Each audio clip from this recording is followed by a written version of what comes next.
जानते हैं कि नारियल का वो जीवन में, धार्मिकता में, पूजा पाठ में बड़ा महत्व है। और नारियल का शिव भगवान को बड़ा प्रिय है और सभी देवताओं को नारियल चढ़ता है, क्योंकि वो बलि का प्रतीक माना जाता है। पुराने समय में बलि चढ़ती थी तो नारियल उसका, बहुत वैदिक काल से नारियल उसका सब्स्टिट्यूट है। इसमें बाल होते हैं, ऊपर एक कवर होता है, फिर एक और कत्थई कवर होता है, फिर अंदर सफ़ेद कवर होता है, फिर उसमें पानी होता है। यही आपके दिमाग में, सिर में होता है और ठंडी जगह में होता है। नारियल बहुत ठंडा होता है, इसलिए कहा जाता है कि सिर को बहुत ठंडा रखना चाहिए।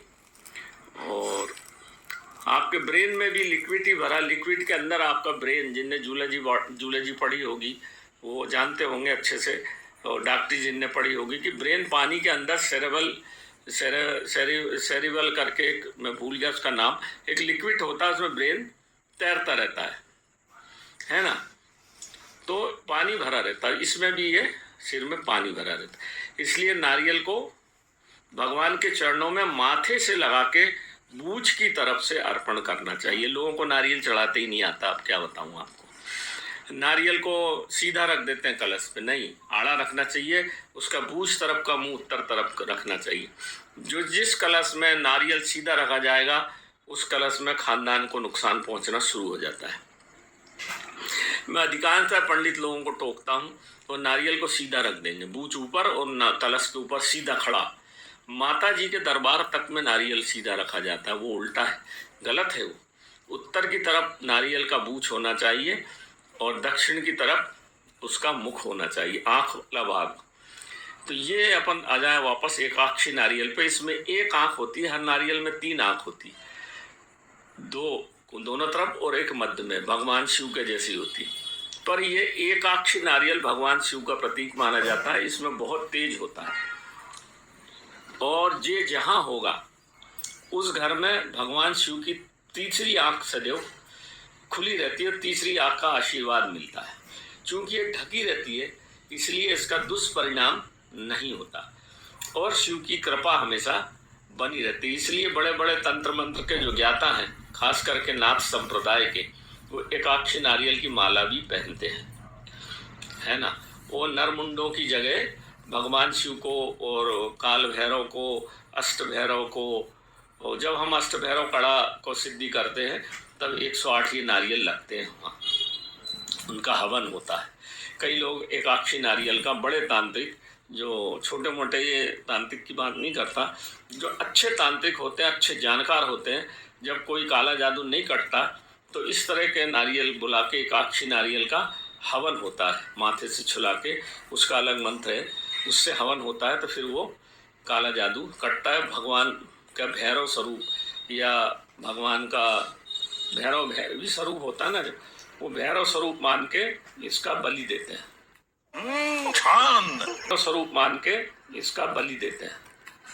तो अब विस्तृत अपन न जावे, क्योंकि ये तो बहुत बड़ा तंत्र, तो बहुत बड़ा है, इसको कई जन्म लग जाएंगे समझने में। जितना भी थोड़ा बहुत अपने गुरु जी से या अपने जितने साधु महात्मा हैं उनसे जो भी मिलता है वो आपको बता दूं। तो इस नारियल को केरल में मिल जाएगा। ये केरल में जब जहाँ नारियल टूटते हैं ये पूरा पका रहता है, कच्चा तो मिल जाते हैं बहुत कत्थई कलर के, वो नहीं, पूरा पका नारियल होना चाहिए।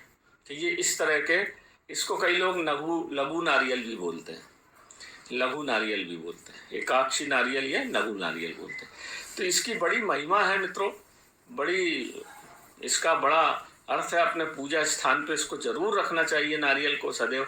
तो ये घर की पूरी नकारात्मक ऊर्जा को खींच के अपने में समाहित कर लेता है और हर वर्ष या हर दीपावली पे या होली पे इसको अग्नि में जला देना चाहिए और फिर दूसरा रख देना चाहिए। या फिर 6 महीने में ज़्यादा नकारात्मक ऊर्जा है तो 6 महीने में या 3 महीने में, 1 महीने में, जैसी आपकी स्थिति हो, घर की, दुकान की जैसी स्थिति हो।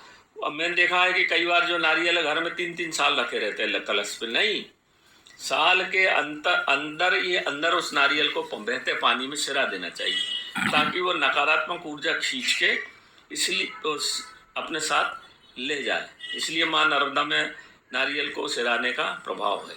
इस नारियल को अगर आपको कोई काम नहीं बन रहा हो, माथे से लगा के माँ नर्मदा को या माँ गंगा को सिरा दिया जाए तो आपका काम में भगवान भगवती की कृपा से कृपा होने लगती है। ये गंगा मैया चाहे जो भी पवित्र नदी है, इसमें सकारात्मक ऊर्जा है।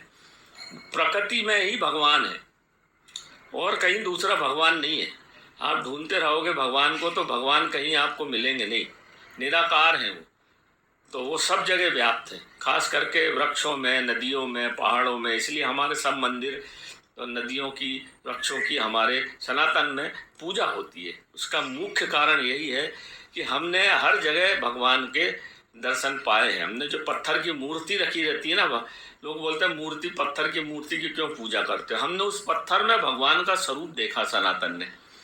सनातनियों ने पत्थर की मूर्ति में भगवान का स्वरूप देखा है, इसलिए हम पत्थर की मूर्ति की पूजा करते हैं। उसमें भगवान का स्वरूप दिखता है। इसी तरह से ये प्रकृति की जितनी चीज़ें, जड़ी बूटियाँ जो भी हों या तंत्र की जो भी चीज़ें हों, उसमें भगवान का स्वरूप होता है, ईश्वर का स्वरूप होता है, सकारात्मक ऊर्जा का स्वरूप होता है। तो उसी को हम स्वरूप को मानकर, और हमारे अंदर भी भगवान का स्वरूप है। तो जब बाहर की चीज़ और अंदर की चीज़ मिलके और उसी स्वरूप में प्रकृति में हम बहा देते हैं, तो अंदर हमारे जो नकारात्मक ऊर्जा भर गई है किसी कारणों से या किसी ने किया धरा है, वो निकल जाती। तो नमस्कार मित्रों, ये छोटी सी बात थी, मैंने आपको बता दी। समझ आए, अच्छी लगे तो मेरे YouTube चैनल को